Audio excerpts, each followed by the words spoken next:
ഓ എന്ത് പതിവാ വള്ളികള്. ഇതെന്താ പറയണത്?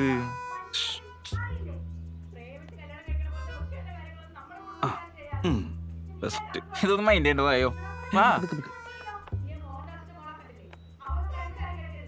ഇത് നോക്കിട്ട് കാര്യ നോക്കണ്ടാന്ന്.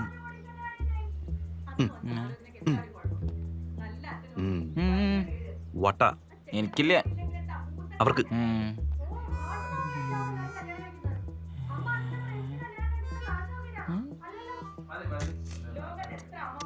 ഇത് കഥയില്ലാത്ത കഥയാണപ്പാ.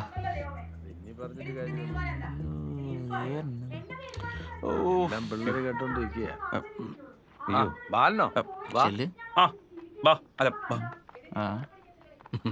ഇവന്റെ പാസ്പോർട്ട് വന്നിട്ടുണ്ട്.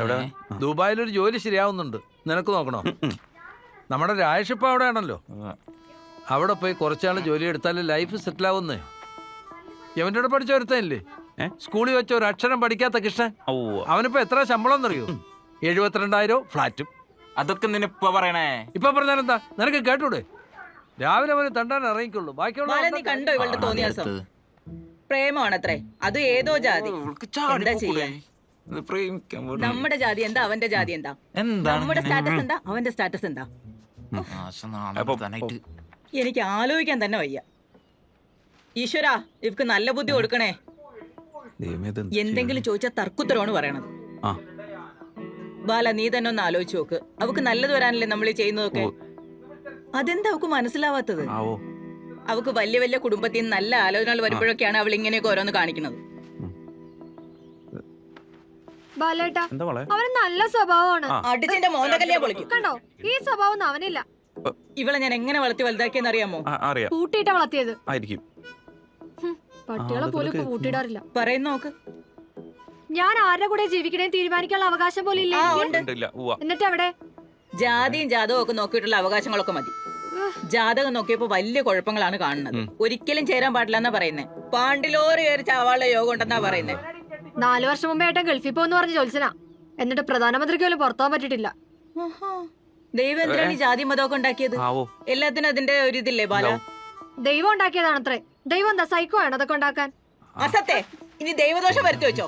ഈ കുടുംബം മുടിഞ്ഞു ഓടി. എന്നാ പിന്നെ എന്തിനാ എന്നെ വെക്കിട്ടായിരുന്നേ? ദൈവത്തിന്റെ അടുത്ത് പറഞ്ഞാ പോരെ? ബാല, നീ ഒന്ന് പറഞ്ഞു മനസ്സിലാക്ക്. ജാതിയും ജാതവും ഒക്കെ നോക്കാതെ കെട്ടിട്ട് എങ്ങനെ നന്നായിട്ട് ജീവിക്കും? ഇവളുടെ സന്തോഷത്തിന് വേണ്ടിട്ടല്ലേ നമ്മൾ ഈ പറയുന്നത്? ഇവക്ക് വേണ്ടിട്ടല്ലേ ഈ കഷ്ടപ്പെടുന്ന മുഴുവൻ? ഒരു പെൺകുട്ടി വേണമെന്ന് ആശിച്ചാശിച്ചുണ്ടായത് ഒരു വാഴയായ പോലെ. എന്റെ ദൈവമേ,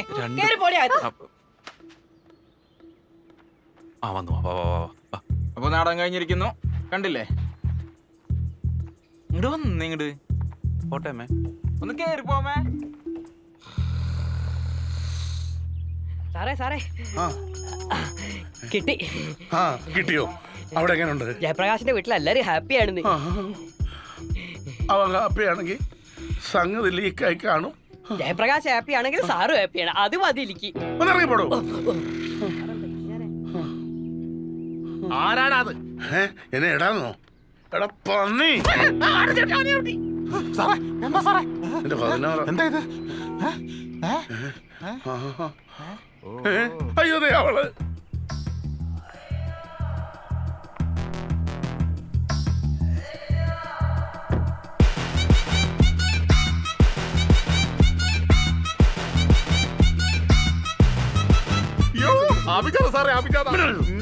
ഞാൻ കണ്ടു. എന്ത് കണ്ടു? വീഡിയോ. എങ്ങനെ കണ്ടു? ചാക്കോ കാണിച്ചു തന്നു. അവനെ ഞാൻ. Hello, hi. ഹായ്. ഹായ്. മന്ത്രി എന്താ ഇങ്ങനെ? കുളിച്ചില്ലേ? എപ്പോഴാ വന്നേ? ഞാനിപ്പോ ഇങ്ങോട്ട് വന്നേ ഉള്ളൂ. എന്തിനാ ഇപ്പൊ ഇങ്ങോട്ട് വന്നേ? സർപ്രൈസ് തരാൻ ഞാൻ സുന്ദരനെ വിളിച്ചിരുന്നു. അവനെ ഇപ്പൊ എന്നോട് പറഞ്ഞേ.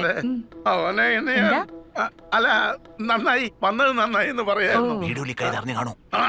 എന്താ ബോണി പറഞ്ഞു? അല്ല, അവനും പറയായിരുന്നു വന്നത് നന്നായെന്ന്.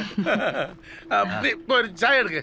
പിന്നെ ഇതിനെ എങ്ങനെയും പറഞ്ഞു വിടാൻ നോക്ക്. ഞാൻ അങ്ങനെ പറഞ്ഞു വിടാനോ? എന്നെ കാണാനല്ലോ വന്നത്. അതെ, ഞാൻ ആ വീഡിയോ കണ്ടിരുന്നു. കണ്ടോ? അതേതാ സ്ഥലം? അത് ഇവിടെയല്ലേ? എല്ലാവരും കൂടി ഇവിടെ വന്നോ? എല്ലാരും കൂടിയോ? അവരൊന്നും ഇങ്ങോട്ട് വരാറില്ല. നിങ്ങളല്ലേ? അഭിജ ആ. ഞാൻ അറിയാതെ ആ വീഡിയോ എടുത്തു പോയി. അതിനെന്താ, കുട്ടികളുടെ ബർത്ത്ഡേ വീഡിയോ എടുക്കുന്നത് എപ്പോഴും നല്ലതല്ലേ, പിന്നീട് എപ്പോഴേലും കാണാലോ. പോയി സാറേ. ഞാനും എന്തിന്? ഒന്നുമില്ല. അതെ, നീ പോയി ചായ എടുക്ക്, ചായ എടുക്ക്. അതെ അഭിജ, നീ ഇപ്പൊ തൽക്കാലം പോ, ഞാൻ നിന്നെ പിന്നെ വിളിക്കാം. അതെന്താ ഞാനിപ്പോ ഇവിടെ നിന്നാല്? അതെ അഭിജ, പുറത്ത് കണ്ടില്ലേ പ്രവർത്തകരൊക്കെ വലിയൊരു മീറ്റിംഗ് നടക്കാൻ പോവാ. IG ഒക്കെ ഇപ്പൊ വരും. നീ ഇപ്പൊ പോ, ഞാൻ നിന്നെ പിന്നെ വിളിച്ചോളാം. ഒരു മിനിറ്റ്. അതെ, എന്തായി? പാലക്കാടോ? അവന്റെ നാട്ടിലോട്ട് ആളായേക്കേ. ഒന്ന് വേഗം വേണം. ഞാനിവിടെ തീയതിയിലുണ്ട് നിൽക്കുക. അത് ബേബി അല്ലേ? അല്ല, അതെ. എന്തിനാ ഇത്ര ടെൻഷൻ? എന്തെങ്കിലും പ്രശ്നമുണ്ടോ? ഈ തെരഞ്ഞെടുപ്പ് അടുത്തോണ്ടിരിക്കുകയല്ലേ, പൊക്കോ. എന്റെ കമ്പനിയുടെ കാര്യം? മറ്റേ കോൺട്രാക്ട് അല്ലേ, അത് ഞാൻ ഏറ്റു. അതുപോലെ ആ രാകേഷിന്റെ സീറ്റിന്റെ കാര്യം? അവനോട് പോയി നീറ്റ് എഴുതാൻ പറ. അല്ല, നീറ്റ് എഴുതിയില്ലെങ്കിൽ ഞാൻ അവന് മേടിച്ചു കൊടുക്കും, അത് ഉറപ്പാ. ഇനി പൊക്കോ.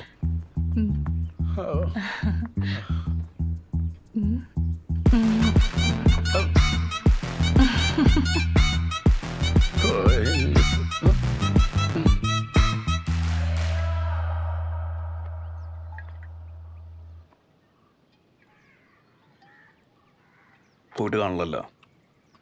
ചേച്ചി വരണ്ട. എവിടെ? മാലെടുത്ത് കൊടുത്ത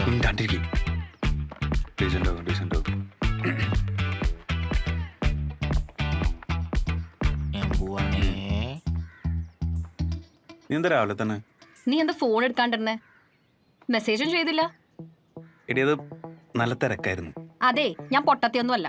എനിക്ക് മനസ്സിലാവുന്നുണ്ട് നിന്റെ കളിയൊക്കെ. കുറച്ച് ദിവസമായി നീ ഇത് തുടങ്ങിയിട്ട്. എടോ, എനിക്കും ഇങ്ങനൊക്കെ ചെയ്യാനറിയാം, മനസ്സിലായാ? പിന്നെ നിന്നെ അമ്മ അന്വേഷിച്ചിരുന്നു. എന്തിന്?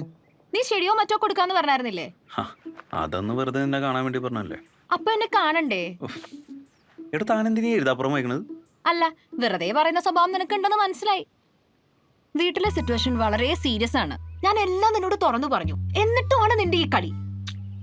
ആ പാലക്കാട് നിന്ന് വന്നിട്ടുള്ള കല്യാണ ആലോചന അച്ഛനും അമ്മയ്ക്കൊക്കെ എന്ത് താല്പര്യമാണെന്ന് നിനക്കറിയോ? വീട്ടിലെഴുന്നേറ്റ് ഉടൻ തുടങ്ങും അതിനെ ചൊല്ലിയുള്ള ബഹളം. ഓസ്ട്രേലിയ, സ്വന്തം വീട്, അച്ഛന്റെ കാറ്, മണ്ണാങ്കട്ട എന്നിങ്ങനെ കുറെ കൂട്ടം കാര്യങ്ങൾ എല്ലാം കൂടെ വലിച്ചെറിഞ്ഞെനിക്ക് എങ്ങോട്ടെങ്കിലും ഓടിപ്പോവാൻ തോന്നുവാ. അതിനിടയ്ക്ക് നീയും കൂടി ഇങ്ങനെ കളിച്ചാ ഇനി എനിക്ക് പിടിച്ചു നിൽക്കാൻ പറ്റും തോന്നണില്ല. നീ പറ, ഞാൻ എന്താ ചെയ്യണ്ടേ? എടോ, വീട്ടുകാരെല്ലാം പറയണത് നമ്മുടെ നന്മയ്ക്കാൻ. അതാദ്യം കഴിക്കും, പിന്നെ മതിരിക്കും. അപ്പൊ അതുകൊണ്ട് വീട്ടുകാർ പറഞ്ഞ അന്തസ്സുള്ള ഓസ്ട്രേലിയക്കാരനെ കല്യാണം കഴിച്ചിട്ട് താൻ സുഖമായിട്ട് ജീവിക്കും. ഞാൻ പ്രാർത്ഥിക്കാം.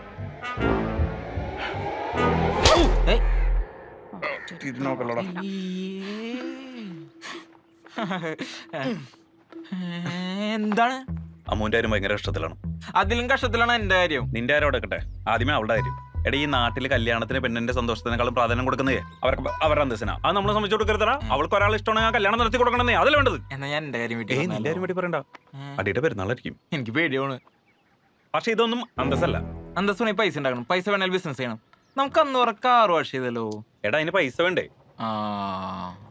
ദേവരനെ എന്താണ് ഒരു വൈക്ലഭ്യം? ഒന്നുമില്ല, പോയാരെന്തേ? അത് ഡീലായി. 2:30. ഇതാ നിന്റെ 30. പിന്നെ നല്ലൊരു കോള് വന്നിട്ടുണ്ട്. ഒരു സായിപ്പ് ഉണ്ട് എറണാകുളത്ത്. പുള്ളിക്കാരൻ്റെ അപ്പനപ്പന്മാരായിട്ട് ഇവിടെയാണ്. പുള്ളിക്കാരൻ ലണ്ടനിൽ എന്തോ പഠിത്തമൊക്കെ കഴിഞ്ഞപ്പോൾ തിരിച്ചു വന്നിട്ടുണ്ട്. അയാൾക്ക് നല്ല ഒരു ഓടുന്ന കണ്ടീഷനിലുള്ള വിൻറ്റേജ് കാർ വേണം. വിൻറ്റേജ് കാർ എന്ന് പറയുമ്പോൾ എത്ര പഴയ കാറാണോ അത്രയും പൈസ കൂടുതൽ കിട്ടും. പക്ഷെ ഓടുന്ന കണ്ടീഷൻ ആയിരിക്കണം. എടാ, അതിപ്പോൾ എവിടെ നിന്ന് കിട്ടുക? ഈ മോറിസ് മൈനർ, ബേബി ഹിന്ദുസ്ഥാൻ, അങ്ങനത്തെ പഴയ സാധനങ്ങളില്ലേ. പക്ഷെ അത് എവിടെ നിന്ന് കിട്ടും? എടാ, ഈ സെക്കൻഡ് ഹാൻഡ് ഷോറൂമിലൊക്കെ ഞാൻ വിളിച്ചു ചോദിച്ചു. പക്ഷെ 8-10 ചോദിക്കുന്നത്. നമുക്കൊന്നും കിട്ടപ്പോക്കെ ഉണ്ടാവില്ല. അതിപ്പോ അവിടെ നിന്ന് കിട്ടാ? അടിച്ചു മാറ്റിയാലും കുഴപ്പമില്ല. സായിപ്പ് അത്ര ഡീസന്റ് ഒന്നുമല്ല. അടിച്ചു മാറ്റാനാ? ഈ എന്താണോ ആദ്യമായിട്ട് കേൾക്കുന്ന പോലെ? അതല്ല. എത്ര കിട്ടും? ഒരു 50-50 എടുക്കാം. 3 നിൽക്കും 3 എനിക്കും. ഓക്കെ. ആടാ, കുറച്ച് കഴിഞ്ഞ് വർക്ക്ഷോപ്പിലോട്ട് വാ. കല്യാണം ഉറപ്പിച്ച എന്റെ പാർട്ടിയാണ്.